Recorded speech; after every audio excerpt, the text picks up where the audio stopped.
Do ponto de vista técnico, alguém em algum momento classificou as formas de vida, Martini, aproveitando já começando pela sua, só dando uma situação, um panorama do que tem, né? Alguém foi lá e classificou as vidas que existiam naquele momento. Então, se a gente não tinha capacidade de classificar tudo que existia naquele momento, porque a gente não via, por exemplo, as bactérias, os vírus, etc., a gente classificou, ó, seres vivos são assim, plantas são assim, e de alguma forma, conforme foi aparecendo e a gente foi tendo condição de entender e ver o que existia a mais, coisas que a gente deixava de ver, como hoje deve existir coisas que a gente não conhece também, e a gente vai ter que classificar de alguma forma, eles entendem, vírus não é uma forma de vida. Gente, é puramente classificatório isso. Ele não cabe na primeira classificação que alguém fez lá. Mas se a gente pudesse voltar para trás e refazer tudo, ele ia ter um espaço em algum lugar, tá? Então, do ponto de vista técnico, as células, animais, elas são mais complexas, Martini. Então, lá tem DNA, tem RNA, tem lisossomo, mitocôndria, enfim. Os seres mais simples, como no caso, e aí chamando de seres só para localizar, eles são estruturas bem simples, né? Então, no caso desse vírus, é um vírus de RNA. Então, no caso, ele é uma cápsula e tem um RNA. O RNA ele pode ser traduzido assim como uma mini fábrica. Então, ele vai lá, infecta a célula animal, nesse caso, nossa, né? Tem vírus de planta também, tá? E ele coloca esse RNA no meio da máquina que produz coisas, no caso, proteínas, tá?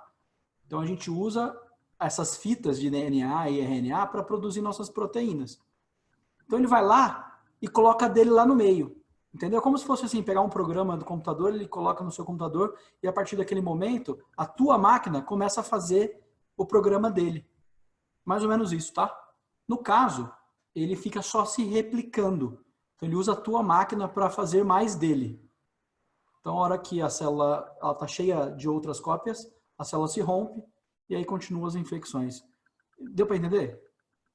Então, apesar da gente não entender ele como uma forma de vida, enfim, é isso, ele funciona dessa forma, só foi uma maneira de classificar ele no início, tá? Esse vírus ele tem uma característica que ele acaba infectando algumas espécies em paralelo. Então, ele infecta algumas espécies animais, no caso, 3, que a gente sabe, né? E é muito raro ter vírus que faz isso. Por quê? Porque normalmente o vírus ele tem um hospedeiro, ele fica num momento de simbiose, troca com aquela espécie. E aquilo vai levando ele numa troca evolutiva, onde se a gente for e puder acessar dados de, sei lá, séculos atrás, você vê relações de infectividade bem parecidas. Se essa relação se perde, normalmente uma espécie faz a outra se extinguir. E essa relação ela acaba sendo muito ruim, porque ele perde o hospedeiro dele e ele acaba desaparecendo também. Quando essa relação ela é meio que empatada durante o período de tempo, a evolução, isso que acontece, é assim, por isso que eu falo que está todo mundo super correndo com a evolução para ficar onde está, né? Porque essa relação ela acaba sendo uma troca constante de infectividade durante o tempo, apesar dos dois estarem diferentes, tá? Se a gente pegar dados aí de 200 anos atrás, o vírus era diferente, a gente era diferente, mas a relação entre era muito parecida. E essa espécie especificamente desse vírus aí, esse SARS-CoV-2, que é o nome técnico, né? Ele infecta mais seres. Normalmente por uma situação que em algum momento esses seres ficavam junto em algum lugar. Por isso que eles falam do mercado de Wuhan, mercado de animais vivos. Vocês leram sobre isso ou não? Nesse mercado, eles acabam fazendo trocas de substâncias, de fomites, né, que a gente chama, e aqui o vírus, ele acaba, como ele é muito adaptável, então ele acaba tendo a possibilidade de, em alguma mutação, conseguir fazer e se estabelecer naquele meio. A evolução ela não para, e é isso que acontece nesse momento. Juntando um monte de outras características, aí, infectividade, vários detalhinhos de vírus, isso produz, em algum momento, agora respondendo o que o Carlos tinha perguntado, em algum momento pode acontecer isso, depende das condições que o mundo der, do que a gente der, do que os animais der, do que a natureza propiciar, isso pode estar acontecendo em qualquer lugar.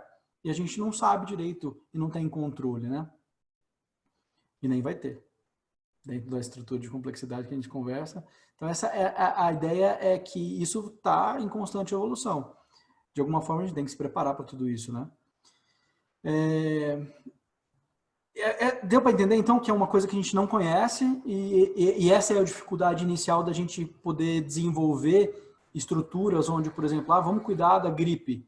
Então, vai lá, a gente já tem a infectividade é menor, o remédio a gente já conhece, e aí, nesse caso, a gente chama de síndromes respiratórias, no geral, tá? Que vai desde uma pneumonia leve até uma pneumonia mais grave, quadro de sepsis, etc., que são infecções mais graves.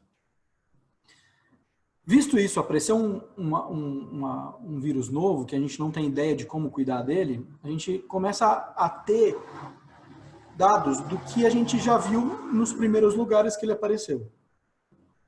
Então, entendia-se lá em Wuhan que era um quadro respiratório, porque as pessoas chegavam com febre, tosse e uma fadiga bastante grande, que eram os principais sintomas, né? Associados com um monte de outras coisas. Então, perda de olfato, vocês vão olhar, mas são sintomas menores. Essas três que eu falei, que é a febre, essa tosse e a fadiga, que é o mal-estar, ela acaba sendo um pouco mais frequente nessa estrutura de adoecimento, né? E essa situação, ela sabia, e a gente conhecia, porque a gente já tinha estudado vírus de gripe, por exemplo, que é uma família muito grande de vírus. Dentro disso, a gente pegou o que existia de conhecimento e aplicou no que tem agora. Então, o que a gente faz? Se isola, usa máscara, não entra em contato, enfim, usamos regras que a gente sabia, que tinha de conhecimento anterior, para o momento de agora. Não necessariamente são as regras que eficazmente funcionaria para esse vírus. E aí eu vou entrar em outro momento do porquê ganhar tempo para poder fazer isso. Que aí responde o que o Vini tinha perguntado. Frente a isso, a gente tem 3 opções de como levar isso para frente. A primeira delas é não fazer nada.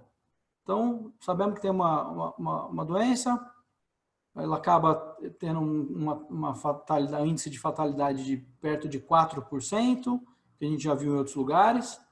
Então, nós podemos não fazer nada, né? E isso, obviamente, tem consequências. Segunda coisa é garantir, de alguma forma, uma mitigação desse processo. Então, a gente toma algumas providências, como o isolamento, a máscara, etc. E a terceira coisa é a supressão total. Então, garantir que todo mundo se tranque em casa e não tem relação nenhuma entre indivíduos. E aí a gente sabe que desta forma não aconteceria a transmissão. Obviamente que cada uma delas tem as suas vantagens e desvantagens, né?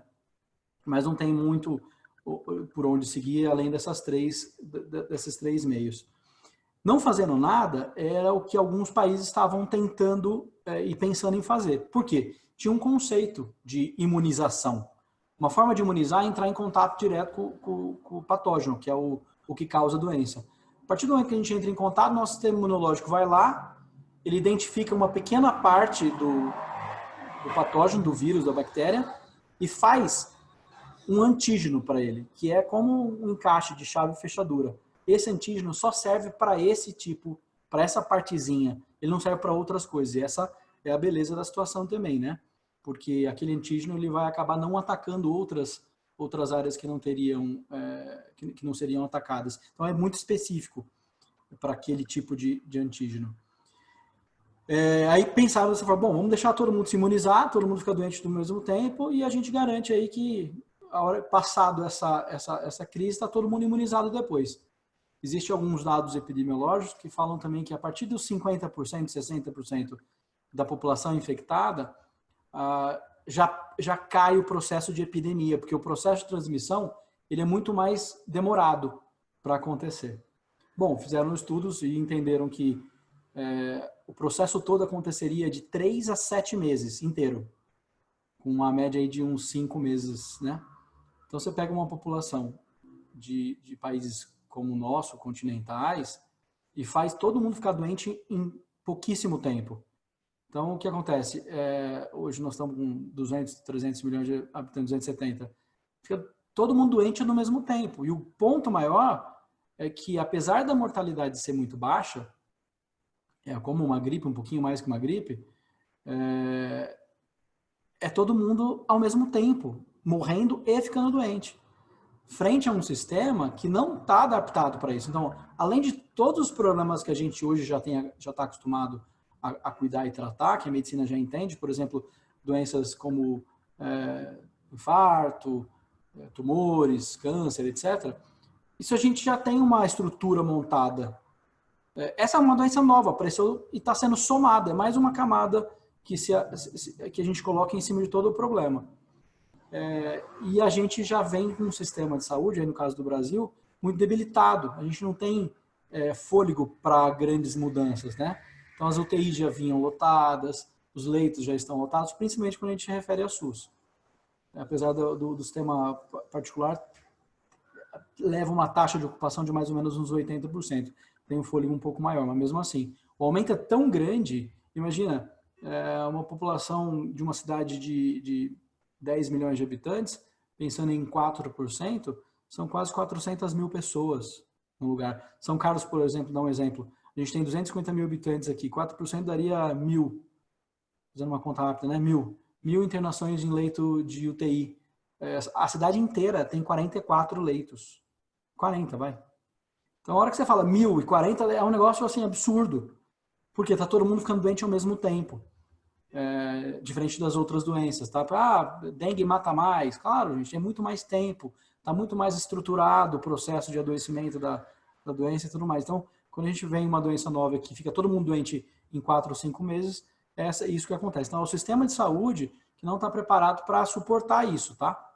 Mas, pensando tecnicamente, é uma doença que mata, que tem uma mortalidade baixa, um índice de fatalidade baixo, é uma doença que tem, comparado com as outras, né? Mas tem esse detalhe de fazer todo mundo junto ao mesmo tempo, e esse é o problema, tá? Esse é o principal ponto. Por isso que, dentro dessas opções que eu tinha falado, nós vamos ter que achar alguma coisa no meio. Tem um trabalho muito interessante de um epidemiologista, chama Thomas Pueyo, depois eu passo o contato, o trabalho que ele publicou, chama The Hammer and the Dance, que ele propõe uma maneira de fazer essa condução. Vou falar mais para frente também. Então, deixa eu ver as perguntas aqui. Bom, então, para que fazer alguma coisa dessa, né? Quais são as vantagens? Se eu não deixar todo mundo agora, isso não vai ser ruim depois? Algumas pessoas acabam falando isso e respondendo também uma pergunta, falar, eu vou jogar o problema para frente, né? Na verdade, a gente tem vantagens nesse sentido, porque a primeira coisa que a gente ganha tempo para pensar em tratamento. Segundo, ganha tempo para entender o vírus. Então, eu começo a publicar, como eu falei dos trabalhos publicados, né? São quase 200 a 300 trabalhos todos os dias publicados em relação a saber infectividade, transmissão, enfim, de tudo quanto é jeito que a gente consegue fazer, produzindo conhecimento e sabendo, tudo que eu não sabia agora, eu ganho tempo para conhecer ele. Essa pergunta aqui, acho que Vino, foi você que falou, né? Não. Em relação o Marco, em relação que eu vi um pesquisador britânico, ele sugeriu e apontou que o vírus não seria transmitido por objetos. E esse caso é interessante porque, então assim, se alguém contaminado entra em contato com o objeto, e isso não teria transmissão. Porque apesar do vírus estar lá, ele não está ativo para fazer a infecção. Só que assim, é uma observação de uma pessoa ainda, precisa ser estudado ainda, mas como eu falei, começa a ter um pouco de luz no meio de tudo isso. E é esse tempo que a gente tem ganhado para fazer isso. Em relação também a aumentar a capacidade, então a gente não tinha capacidade, né? Então, olha, vou ganhar tempo para quê? Para melhorar a nossa capacidade de atendimento, é uma das coisas. E, obviamente, diminuir os casos, né? Então, diminuir os casos, aumento a capacidade, estudo o vírus e produzo algum tipo de tratamento em relação a remédios. No caso, por exemplo, a hidroxicloroquina e azitromicina foi um estudo publicado inicialmente com 26 pacientes só, é um estudo ruim, mas é um nível de evidência baixo, que a gente chama em medicina, que vai do nível 1 até o nível 7, onde 7 são observações pessoais. Então eu vou lá, entendo e tenho uma experiência no consultório, e isso eu levo para a parte pública, né?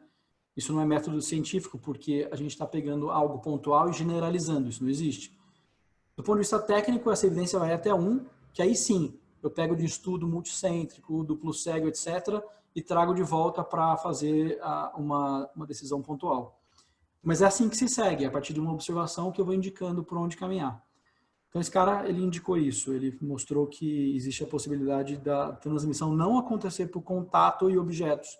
Apesar de falar, o vírus vive 7 horas, não sei o quê, sabe-se pouco também disso, tá? Tem poucos trabalhos publicados e alguns trabalhos viram que tem o vírus ali, mas não avaliaram a infectividade dele, não avaliaram se ele causa ou não doença. E realmente não existe caso reportado de pessoas que ficaram doentes por ir no mercado ainda. No mundo inteiro, tá? Não estou falando só aqui no Brasil, não. Mas em situações como essa.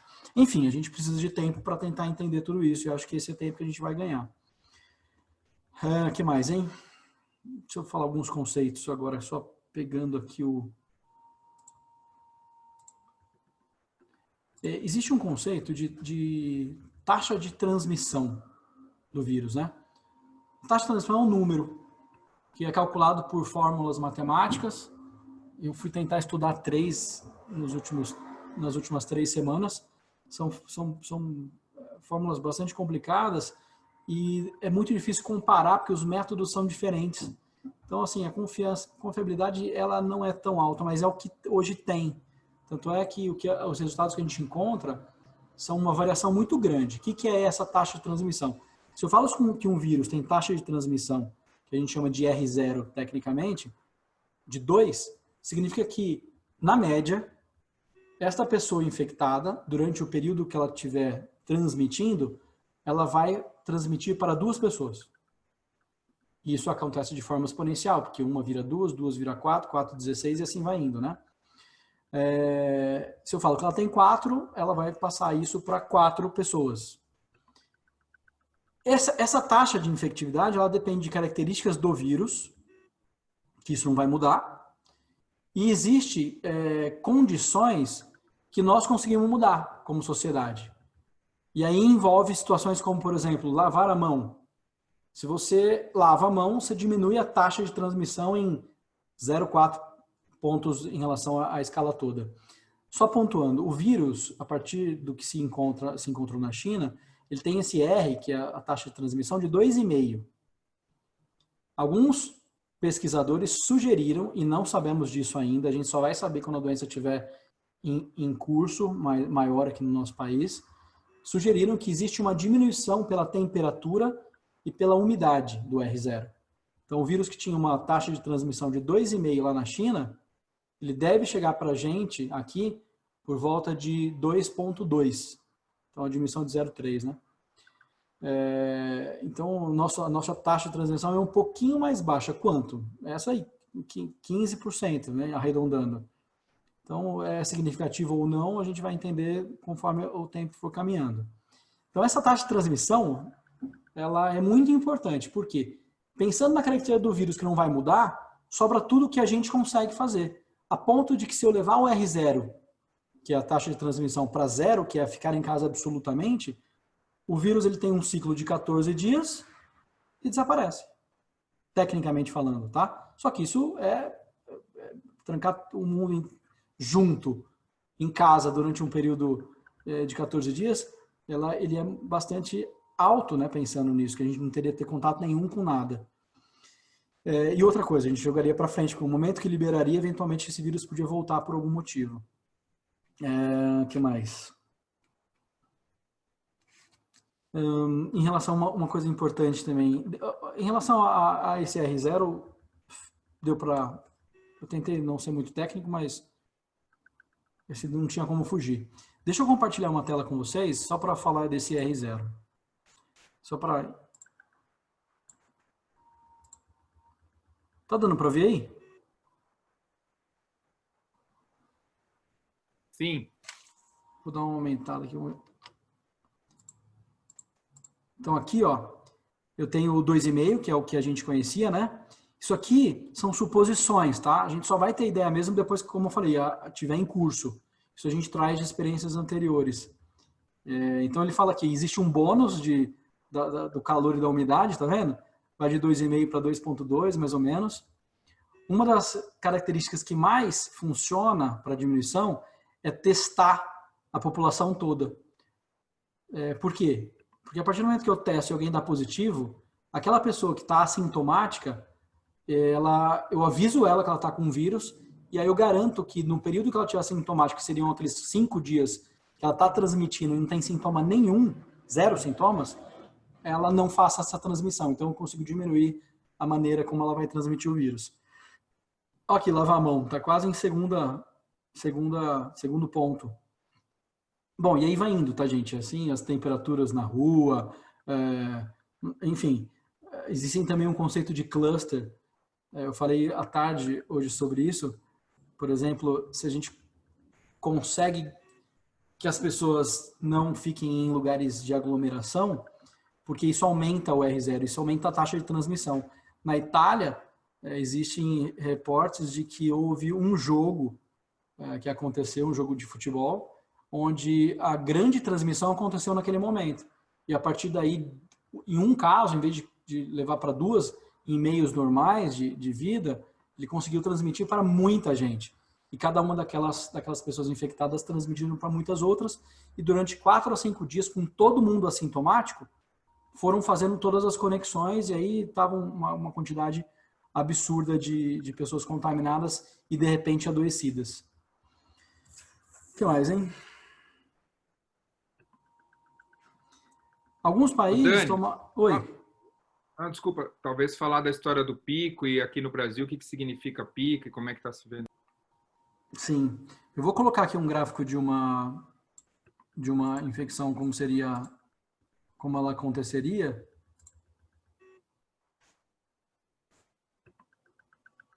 A hora que compartilhar aí, me avisem, por favor.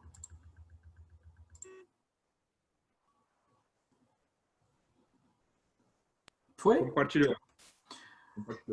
Então é o seguinte, ó, essa é uma curva de infecção do Covid, tá? Então ele tem aqui os 4 ou 5 meses, que a gente tem mais ou menos de tempo de infecção.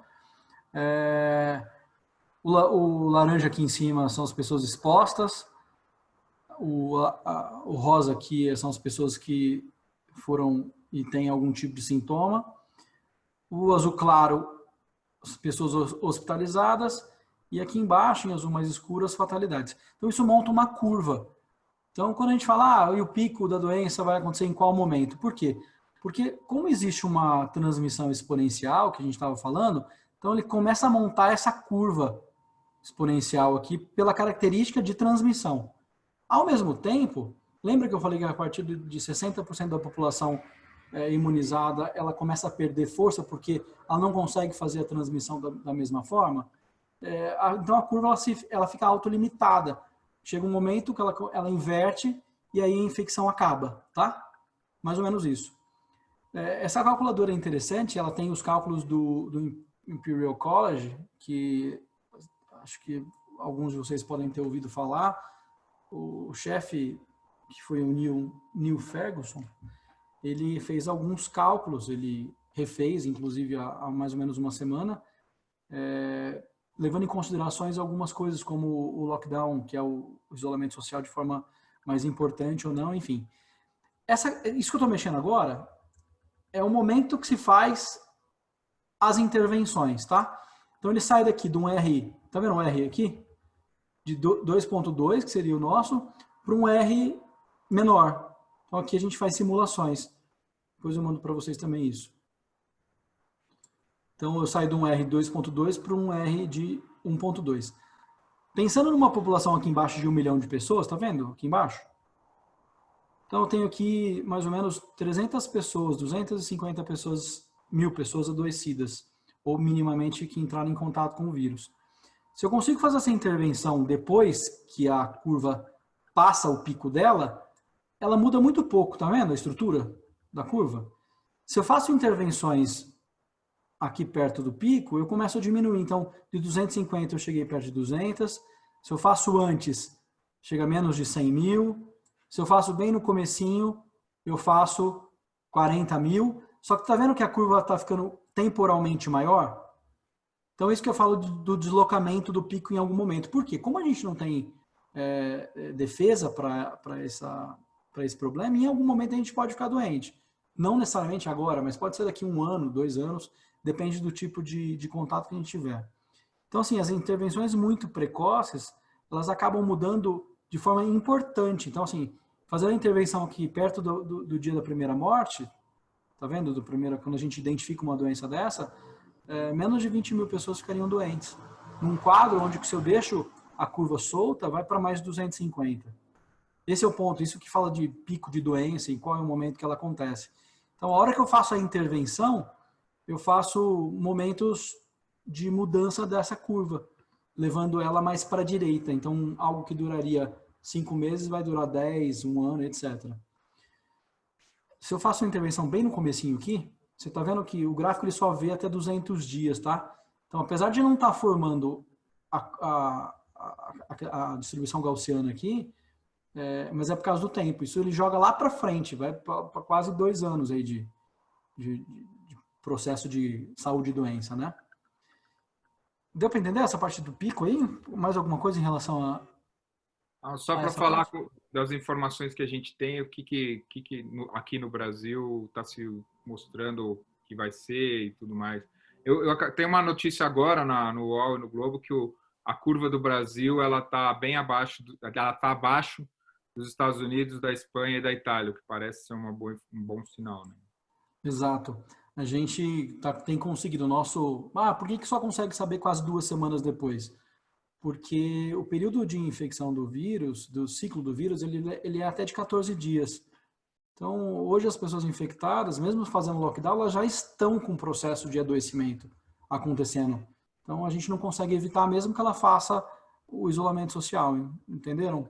Então, eu faço 2 semanas, eu vou conseguir ver resultado a partir do 14º dia, em média, né? O que mais, hein? Vamos ver aqui. Gente, vocês querem perguntar alguma coisa?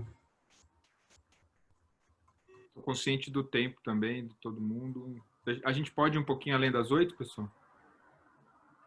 Tem umas perguntas no chat. Tem 2 perguntas, tem aqui... peraí, do chat.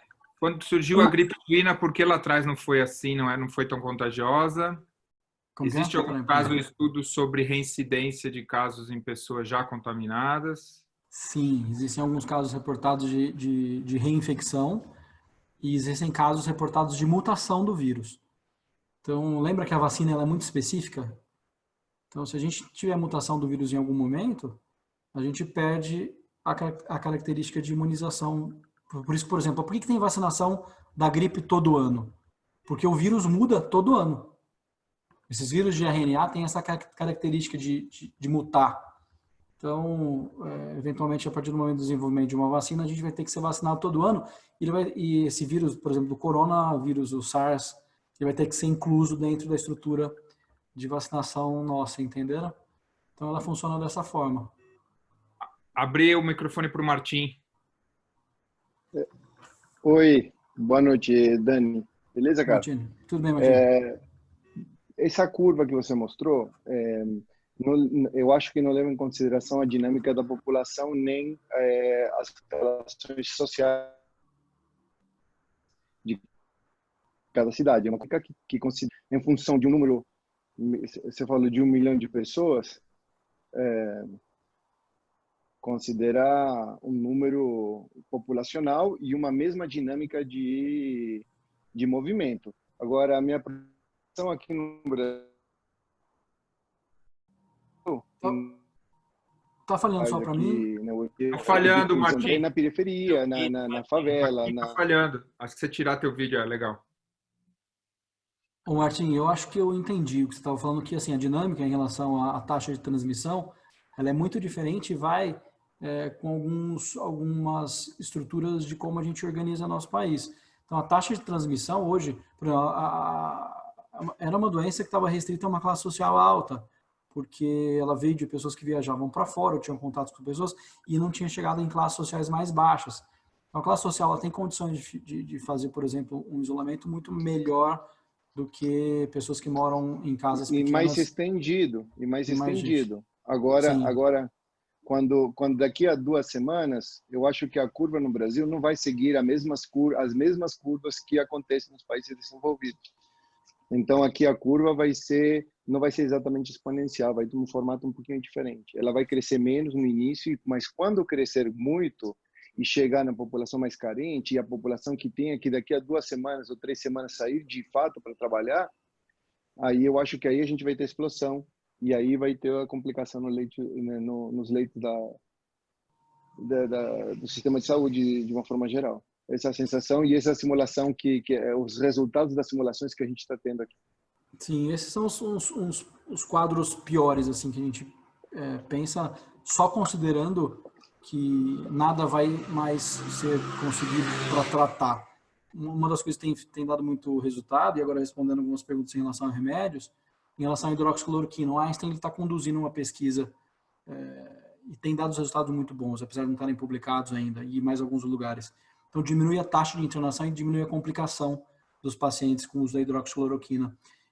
Hoje mesmo surgiu alguns outros remédios, mas assim, nós vamos precisar de tempo para isso. E você falava, poxa, mas é muito rápido, né? Vai acontecer daqui 2 semanas. Lembrando que há 2 semanas atrás a gente não tinha nada. Então, da mesma forma que o vírus tem essa evolução mais rápida, a grande publicação e a grande colaboração que hoje a gente está tendo do meio científico está fazendo uma diferença enorme, né? Em relação às observações e tal. Não da melhor forma, talvez não com o melhor método científico, mas tem surgido coisas bastante interessantes. Hoje mesmo, um dos hospitais lá do Amazonas publicou uma forma de tratamento onde a gente consegue isolar a pessoa dentro de uma como se fosse uma câmara e evita intubação. Então, não usaria ventiladores nesse caso. Eles têm conseguido fazer isso de forma bastante importante lá. Depois posso mandar esse vídeo para vocês também, para olharem como eles fizeram. Então, assim, vem surgindo coisas. Como é muita coisa junta, tanto do ponto de vista ruim como do ponto de vista bom, é muito difícil fazer previsões nesse sentido. Lembrar, quando a gente olha uma situação dessa, milhões de pessoas morrerão, etc. Gente, é modelo epidemiológico de previsão, com todos os erros em relação à previsão que se possa ter em relação a uma previsão linear como essa, né? Onde a gente não leva em consideração tudo, inclusive que a gente aprende aqui em relação à complexidade. Então, dentro dessa estrutura, qualquer modelo de previsão é somente um modelo de previsão. Claro, entender que o problema é grave e a gente precisa fazer alguma coisa, acho que esse é o ponto principal de conscientização em relação a tudo isso, sabe? Mostrando que existe muita desinformação no meio de toda essa estrutura que hoje a gente vive, né? Porque a gente está em processo de formação de conhecimento. Dani, tá bombando aqui no chat, desculpa só te interromper. Tá. Tem um monte de pergunta aqui, mas antes de você seguir, ô Martim, eu tinha esquecido que vocês estão lá na UFRJ e tem hospitais também. Tem alguma perspectiva adicional dessas coisas assim para bater bola com o Daniel que vale a pena trazer, que talvez seja contraponto ou adicione ao que ele trouxe, não? Bom, a gente está com 2 hospitais, né? O HC, o Hospital das Clínicas da UFMG, o Risoleta Neves, que atende, o Risoleta atende umas 2 milhões de pessoas, o HC é um pouco maior, e a UPA Centro-Sul, que é realmente o frente em Belo Horizonte para o coronavírus. A gente ainda, as CTIs não estão lotadas, a gente está começando com os primeiros casos. Em Belo Horizonte, ela entrou em quarentena, o prefeito fechou Belo Horizonte, fechou os alvarás de muitos comércios e as pessoas respeitaram muito a quarentena no início. Eu acho que agora o pessoal está começando a cansar e está saindo para a rua de novo. Mas a gente não está no pico ainda. Então, aqui a gente tem 260 pessoas infectadas confirmadas. O grande problema estão sendo os testes e a gente espera que o pico em Belo Horizonte seja lá para o dia 15 de abril. E com o pico, respondendo para a Flávia, a gente está fazendo uma análise de qual que vai ser o momento onde a terapia intensiva não tenha mais leito para alocar pacientes com necessidade.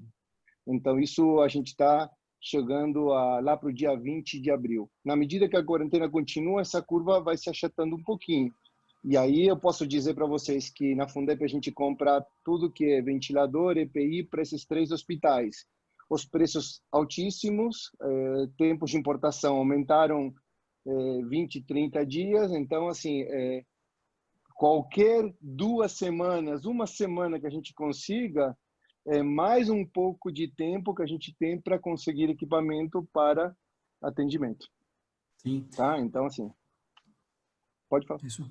Não, isso mesmo. Obrigado, Em relação ao tempo, Martim, depois eu vou compartilhar aqui um site com vocês, que é um pessoal que eles acabam, chama Tech Trials. Eles acabam pegando muitas informações, DataSUS, deve ter pelo menos aí umas 50 fontes. E eles fazem essa compilação com algumas previsões e eles liberaram o acesso a todos os dados em relação ao Covid. Vou mostrar daqui a pouquinho também, é bem interessante. Fazendo previsões de como a gente está seguindo. Então, o que o Martim falou, quanto mais efetiva é a quarentena, menos sentido ela faz na cabeça de quem não entende. Porque os problemas não chegam, não acontecem. Então, o pico que ia ser no final de março, já está no final de abril. Mas por quê? Porque nós estamos na quarentena. Simples assim. Então, existem maneiras que a gente consegue. Então, a gente já tem resultado? Sim, já temos resultado. Esse é o ponto. Em relação aos testes que o Martim falou, hoje a gente tem 2 tipos, na verdade são vários, tá? Mas simplificando, tem 2 tipos de teste. Um teste que identifica o vírus, que é um teste molecular, que a gente chama de PCR, e um teste que identifica o anticorpo, que é o teste rápido. Então, tem o PCR e o teste rápido. O vírus, ele fica, do momento que a gente está infectado, depois de uns 2 dias ele já aparece e vai até mais ou menos o 8º dia. Então, para fazer esse teste, é só nesses primeiros, do 2º ao 8º dia. O teste rápido, ele serve no momento que começa a aparecer a imunidade, que a gente começa a produzir os antígenos. Então, a partir do 10º dia, na verdade, mas pode ser um pouquinho antes disso, depende do tipo de imunoglobulina que a gente pega. IgA é a que aparece mais precoce. Enfim, mas generalizando, deixando mais simples. Do 8º dia até bastante para frente, esse teste rápido que a gente faz. Cada um tem seus problemas em relação a falso negativo, falso positivo, e a gente não tem esses testes disponíveis. Um teste de PCR, que é o mais complexo e o mais caro, ele está custando por volta de R$180 cada teste. Um teste rápido, que é o teste, por exemplo, que a Vale doou, acho que vocês devem ter lido essas notícias, com um monte de falso positivo, um monte de falso negativo, porque é o teste da imunoglobulina, que aí sim ela identifica o teste, identifica antígeno cruzado. Então, por exemplo, você tem um antígeno lá contra um vírus da gripe, que é parecido, o antígeno, é o teste que não tem a capacidade de distinguir o antígeno, entendeu? Qual deles? Eles pegam uma família de antígeno e acabam dando positivo, mas na verdade não era. Então, essas são situações complicadoras em relação aos testes, tá? Mas uma das coisas que mais funciona é testar todo mundo no começo e todo mundo que deu positivo, testar quem esteve em contato para garantir a quarentena dessas pessoas. E aí a gente entra no conceito de isolamento horizontal, que é todo mundo, quando a gente não sabe de nada, né? Quanto mais cego a gente está, o mais fácil é deixar todo mundo preso, mesmo quem não tem chance de ter a doença. E quando a gente identifica, que seriam as pessoas que estariam infectadas, a gente faz isolamento de algumas populações específicas. No caso, pode ser a população que deu teste positivo, no caso, pode ser populações de risco, por exemplo. Quem é que está hoje tendo mais problemas? São os idosos acima de 60 anos e com doenças associadas. Porque o vírus, ele tem, fazendo leigamente também, ele acaba atacando o coração. Então, quem já tem um problema, não tem tanta reserva funcional para fazer ele funcionar, o vírus vai lá e dá uma judiadinha. E quem não tem reserva acaba tendo dificuldade de fazer essa recuperação. A maior mortalidade associada é hoje com diabetes. Então, essas pessoas são um grupo de risco que eventualmente podia isolar todo mundo nesse sentido. Mortalidade abaixo de 20 anos, 21 anos é muito, muito baixa. Acho que, se não me engano, tinha pouquíssimos casos. O primeiro nosso foi, acho que alguns dias atrás, um paciente de 23 anos, que não tinha comorbidade nenhuma, mas frente a todo mundo que já ficou doente, né? Outro problema, subnotificação. Para cada caso que a gente tem aqui, supõe-se que tem outros 9 positivos que não conseguiram, de alguma forma, saberem que são positivos. Então, no mínimo aí vezes 9, alguns trabalhos falam até vezes 15, tá? O que mais, hein? Então, pico, a gente falou... Daniel, deixa eu fazer o seguinte, eu vou dar uma lida aqui, tem um monte de comentários no chat, vou dar uma lida e você faz um comentário final aqui. Eu acho que está super interessante, mas eu estou preocupado com o tempo e estou super grato aqui. Deixa eu ver.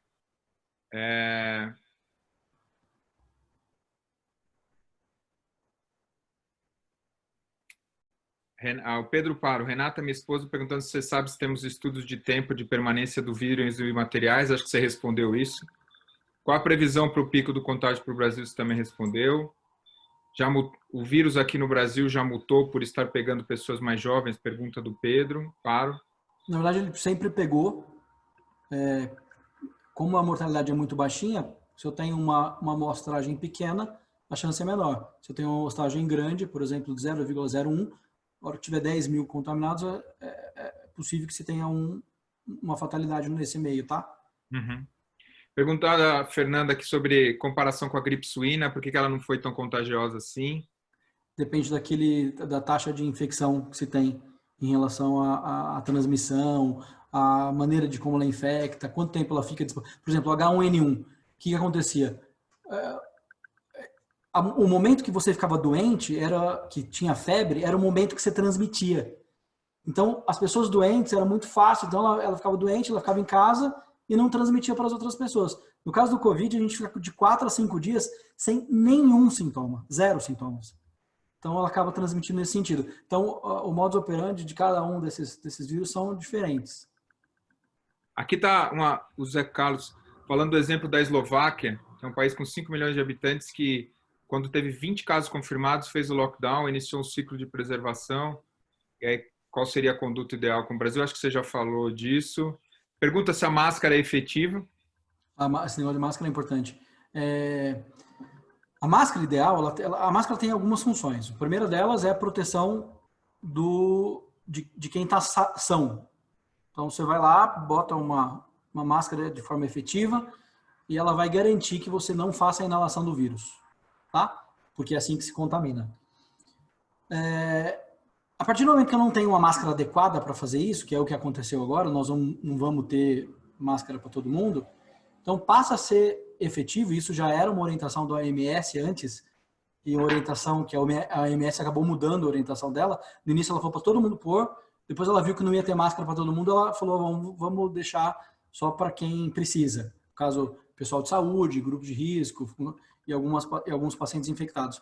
E aí ela mudou. Mas lá nos países como a Tailândia, é máscara para todo mundo. Porque de alguma forma você consegue garantir a transmissão, diminuir os aerossóis. Então assim, quando eu tusso, o vírus ele acaba saindo de forma de aerossol e aí isso ajuda a contaminar. Então se eu coloco uma máscara, é uma proteção física, mas ela não serve para proteger a pessoa, entende? Não dá para confundir isso. Então se todo mundo usasse, aquele R0 ele cai. Não de forma que eu estou me protegendo, mas eu diminuo a disseminação no ar do vírus, entendeu? Então tem que usar. Legal, acho que você já falou de isolamento vertical horizontal, você falou de subnotificação, então seguramente as informações que a gente tem, elas são subdimensionadas. Aí tem uma pergunta sobre isolamento dinâmico. Essa eu não tinha ouvido ainda, não sei se... na verdade, eu não terminei de falar. Lembra que eu falei do Hammer in the Dance, que era aquele artigo? O Hammer é garantir, né, uma supressão total. Então, dá a martelada lá e você consegue garantir um lockdown bastante agressivo. E a dança é você ir liberando os setores produtivos conforme você entende a estrutura local. E essa é a dança que ele chamou, de liberando alguns setores e tendo a liberdade de poder voltar atrás em alguns momentos para conseguir fazer com que as pessoas e o processo de doença ele seja mais controlado. esse que eles chamam de dinâmico, por exemplo. Essa proposta no início não foi bem aceita, apesar do artigo ser publicado já há bastante tempo, e aí depois eu entendi. A hora que falaram sobre on-off em empresas, isso já era um conceito conhecido pela indústria. E aí fez sentido para eles, e aí eles adotaram. E esse conceito de dança era um pouco mais complexo. E hoje a indústria está aceitando esse processo de liga e desliga em relação a fazer o lockdown e liberar em alguns momentos. Pergunto sobre a vacina da Johnson, que a Johnson anunciou que está pesquisando. Então, gente, uma vacina, ela não sai antes de 1 ano e meio. Não sai. É muito difícil, a não ser que mude a tecnologia, que alguma coisa aconteça no meio de tudo isso e algo mude muito. A Johnson ela vai começar a fazer os testes em setembro. Normalmente, esses testes são muito longos. São testes que, sei lá, anos que ficam. Para você ter uma ideia, a vacina do Ebola saiu 4 anos depois do início da infecção. Já tinha até acabado o surto. Entendeu? Então, a não ser que mude a nossa tecnologia, vacina é para frente. Antes de 1 ano e meio, eu acho muito difícil. Tem uma pergunta aqui que é sobre os agentes econômicos e algum insight do meio médico sobre a questão de política pública e manipulação disso que está acontecendo como oportunidade. Eu até vou comentar um pouco isso aqui, porque eu acho que a gente tem que tomar um cuidado, porque a gente está lidando com um problema complexo, então tem aquele risco de convergência ou de tentar fazer engenharia de obra pronta. Então, teoria da conspiração, vírus sintético, assina... tudo isso eu acho um mecanismo de fuga psicológica para não entrar em contato com o grau de incerteza e imprevisibilidade que a gente está vivendo. Mas eu acho que tem um ponto importante que e eu acho que a gente está no centro dessa discussão, que é o fato do setor de saúde ter sido organizado com uma lógica de eficiência, de produtividade, com uma lógica econômica, tem implicações. Ou seja, os países que não têm isso, os países que têm isso, lidam diferente com esse resultado. Então, acho que o extremo é os Estados Unidos, né? Então, ou seja, o fato do setor de saúde ter sido organizado não para cuidar das pessoas, mas ter sido organizado para aumentar resultado, aumentar lucro, aumentar eficiência, aumenta o desafio que a gente está enfrentando. Faz sentido isso, Dan? Então, sim, Marcelo, tem essa estrutura, essa dança aí que vai entre a economia e a parte de saúde. Assim, se você pega a opinião de economistas sérios, todos eles falam que o foco é proteger pessoas, são as pessoas que vão construir os valores depois, entende? Sério, pessoas que tendem a fazer isso de forma mais estruturada, né? Então, não tem muito... A teoria da conspiração, eu concordo com a fuga que você disse, existe uma tendência, isso vai acontecer, gente. Em 1918 teve uma peste que... E aí, o que era naquele momento? Eu acho que a evolução é isso. Nós estamos vivendo num meio que, apesar do ciclo ser muito grande, acontecer isso a cada 100 anos, ou um pouco mais do que isso, e nós não durarmos tanto tempo para entender que isso é um ciclo, mas é um ciclo natural, as coisas acontecem. Legal, Daniel. Queria te agradecer muito. Queria só pedir para a gente fazer um encerramento aqui. Primeiro, bater palma aqui para o Daniel. Gente, obrigado aí, se quiserem. Sensacional, Dani. Sensacional. Grande Dani. Parabéns. Valeu, Dani. Valeu, Dani.